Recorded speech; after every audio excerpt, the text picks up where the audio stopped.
In this exercise, I have defined the direction of gravity going down, and then I put a 500-pound force on this side and a 500-pound force on this side for a total 1,000-pound load.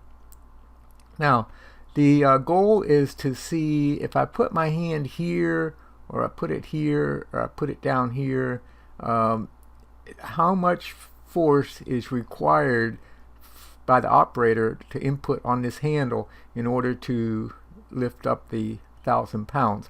Now, as this goes around, the force, of course, has to stay perpendicular to this cylinder as it goes around. Now, in the real world, the operator would have to flip this handle around each time they encounter the ground, but we'll assume that this is set up on a block or something. It's high off the ground, so we can just continuously rotate that around just to simplify the problem. So I put my 500 pounds on here. I want to know what the unknown force is for the input. So I select unknown force. I select position where I want to know that force, whether it's here or here or here. So I want to know if I put the force up here. I put that as an associative load direction rather than a fixed direction, because as this rotates around, this force has to stay perpendicular to this handle.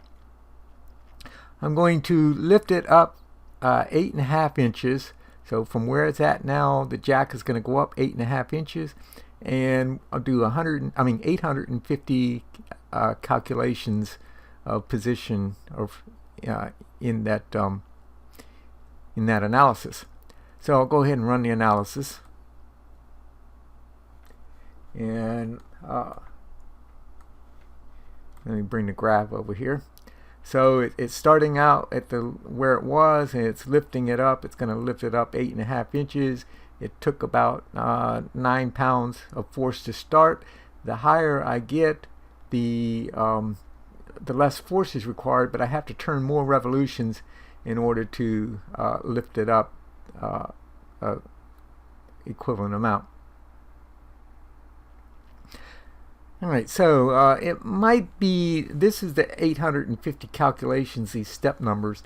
It might be more appropriate to have, instead of having the lift shown here, put the lift on the x-axis. And so that's this prismatic joint to position. I'm going to turn that off on the graph, and I'll right click and set that as reference. And so now I have from the start to the 8.5 inches on the x-axis, the amount of force gradually decreases, and so I could test that on the handle here. I could run it again, test it here and here. So my goal now is to reproduce a similar analysis in SolidWorks.